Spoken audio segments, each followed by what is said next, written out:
Secrets of the Federal Reserve by Eustace Mullins. Appendix E.C. Newth, in The Empire of the City, Priv. Printed, 1946, p. 27, refers to the Bank of England, the full partner of the American administration in the conduct of the financial affairs of all the world, and cites the Encyclopaedia Americana, 1943 edition.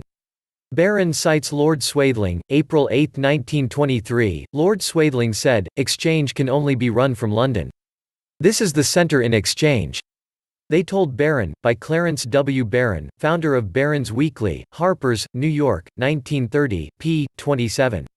Exchange, in the international financial world, means the transactions in money or securities, or simply, the exchange of the values of these securities.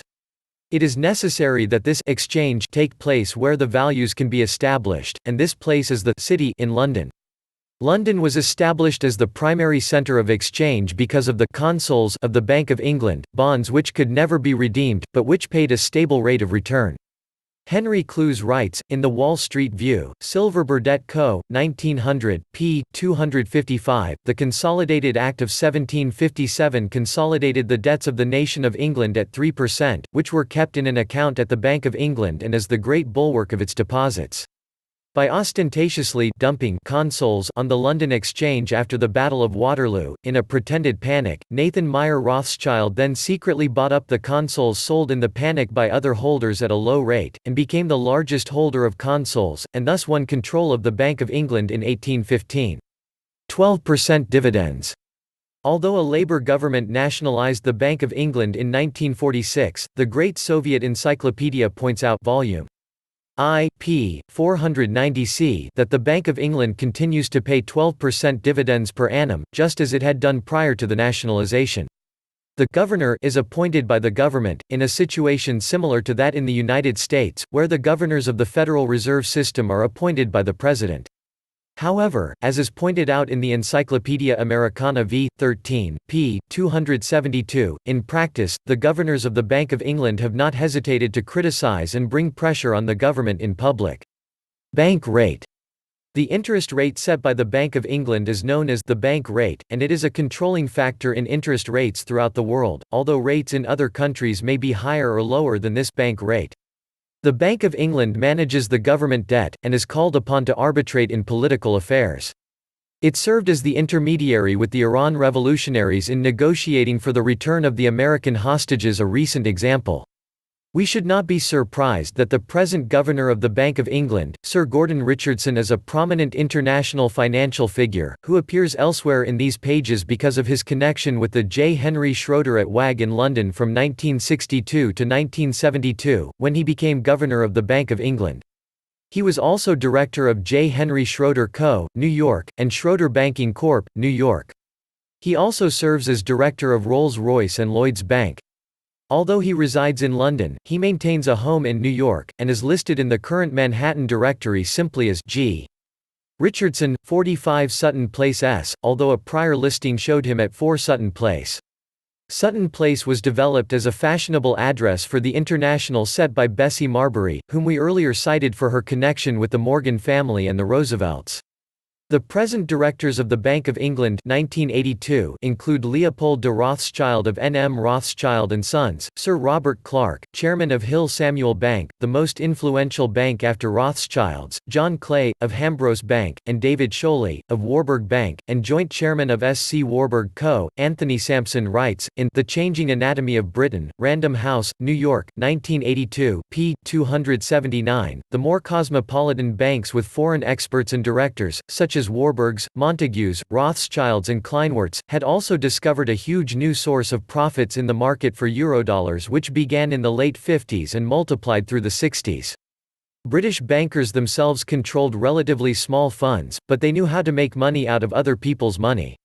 The eurodollar market, a new development in created money, is monopolized by the above firms. Eurodollar empire. Today, together with allies on the island of Manhattan, Britain's most important piece of real estate, the British Empire controls the entire $1.5 trillion eurodollar financial market, another $300 to $500 billion in the Cayman Islands, Bahamas, and $50 to $100 billion in the Hong Kong-Singapore Asia dollar market. Consider the $1.5 trillion Eurodollar market an outlaw market in the US dollars over which this nation has no control. Here control and profits are overwhelmingly in the hands of London banks, who set the terms of lending and the interest rate on this mass of American dollars in relation to the London Interbank Borrowing Rate (LIBOR). U.S. banks like Citibank, New York City, on whose board of directors sits the powerful British financier, Lord Aldington, collaborate openly in this market. At the same time, British banks including the known Central Bank for the World's Drug Trade, the Hong Kong and Shanghai Bank, pour into America to devour U.S. banks. In 1978 the Hongshang ed. Hong Kong and Shanghai Bank took over New York's Marine Midland Bank, the state's 11th largest commercial bank. The British also controlled the creation of American dollars. While Federal Reserve Board Chairman Paul Volcker tightens credit against the domestic economy, British-controlled banks in the Cayman Islands such as the European American Bank ed., a British possession 200 miles off Florida, and in the Bermudas and a dozen other free banking computer terminals create hundreds of billions of American dollars. How is this done? There are no reserve ratios or other restrictions on the creation of dollar-denominated credits in the empire's free enterprise banking. A $1 million bona fide credit coming from the United States can be turned into $20 to $100 million in dollar-denominated credits as it passes through the British system without reserve ratios. Not only the financial power, but also the legal power, has remained seated in Britain. The Washington Post commented on June 18, 1983 that after the American Revolution, all the old laws remained in effect in the new United States. Some of these laws of English common law dated back to 1278, long before America was discovered. This enormous financial power of the city is revealed in many areas. Dean Acheson states, in Present at the Creation, 1969, W. W. Norton, New York, p. 779, we stayed at the Embassy Residence, the old J.P. Morgan Mansion, 14 Prince's Gate, facing Hyde Park. How many Americans are aware that the U.S. Embassy Residence in London is the J.P. Morgan home, or that Dean Acheson, a former Morgan employee, described himself as Secretary of State on p. 505? My own attitude had long been, and was known to have been, pro-British. No one commented on an American Secretary of State's open bias in favor of England. The Federal Reserve created money is not used only for financial matters, this money is also used to maintain the bankers' control of every aspect of political, economic and social life. It is used to bankroll the enormous expenditures of political candidates, the swollen budgets of universities, the huge outlays required to start newspapers or magazines, and a vast array of foundations, think tanks and other instruments of mind control. Psychological warfare. Few Americans know that almost every development in psychology in the United States in the past 65 years has been directed by the Bureau of Psychological Warfare of the British Army. A short time ago, the present writer learned a new name, the Tavistock Institute of London, also known as the Tavistock Institute of Human Relations. Human relations covers every aspect of human behavior, and it is the modest goal of the Tavistock Institute to obtain and exercise control over every aspect of human behavior of American citizens. Because of the intensive artillery barrages of World War I, many soldiers were permanently impaired by shell shock. In 1921, the Marquis of Tavistock, 11th Duke of Bedford, gave a building to a group which planned to conduct rehabilitation programs for shell-shocked British soldiers. The group took the name of Tavistock Institute after its benefactor. The General Staff of the British Army decided it was crucial that they determine the breaking point of the soldier under combat conditions. The Tavistock Institute was taken over by Sir John Rawlings Rees, head of the British Army Psychological Warfare Bureau. A cadre of highly trained specialists in psychological warfare was built up in total secrecy. In 50 years, the name Tavistock Institute appears only twice in the index of the New York Times, yet this group, according to LaRouche and other authorities, organized and trained the entire staffs of the Office of Strategic Services (OSS), the Strategic Bombing Survey, Supreme Headquarters of the Allied Expeditionary Forces, and other key American military groups during World War II. During World War II, the Tavistock Institute combined with the Medical Sciences Division of the Rockefeller Foundation for esoteric experiments with mind-altering drugs. The present drug culture of the United States is traced in its entirety to this institute, which supervised the Central Intelligence Agency's training programs. The LSD counterculture originated when Sandoz AG, a Swiss pharmaceutical house owned by S.G. Warburg & Co., developed a new drug from lysergic acid, called LSD.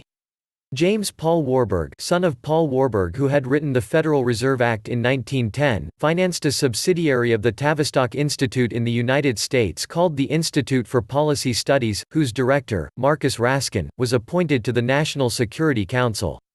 James Paul Warburg set up a CIA program to experiment with LSD on CIA agents, some of whom later committed suicide. This program, MK-Ultra, supervised by Dr. Gottlieb, resulted in huge lawsuits against the United States government by the families of the victims. The Institute for Policy Studies set up a campus subsidiary, Students for Democratic Society (SDS), devoted to drugs and revolution. Rather than finance SDS himself, Warburg used CIA funds, some $20 million, to promote the campus riots of the 1960s. The English Tavistock Institute has not restricted its activities to left-wing groups, but has also directed the programs of such supposedly conservative American think tanks as the Herbert Hoover Institute at Stanford University, Heritage Foundation, Wharton, Hudson, Massachusetts Institute of Technology, and RAND. The sensitivity training and sexual encounter programs of the most radical California groups such as Esalen Institute and its many imitators were all developed and implemented by Tavistock Institute psychologists. One of the rare items concerning the Tavistock Institute appears in Business Week, October 26, 1963, with a photograph of its building in the most expensive medical offices area of London. The story mentions the Freudian bias of the institute, and comments that it is amply financed by British blue-chip corporations, including Unilever, British Petroleum, and Baldwin Steel. According to Business Week, the psychological testing programs and group relations training programs of the institute were implemented in the United States by the University of Michigan and the University of California, which are hotbeds of radicalism and the drug network. It was the Marquis of Tavistock, 12th Duke of Bedford, whom Rudolf Hess flew to England to contact about ending World War II. Tavistock was said to be worth $40 million in 1942. In 1945, his wife committed suicide by taking an overdose of pills.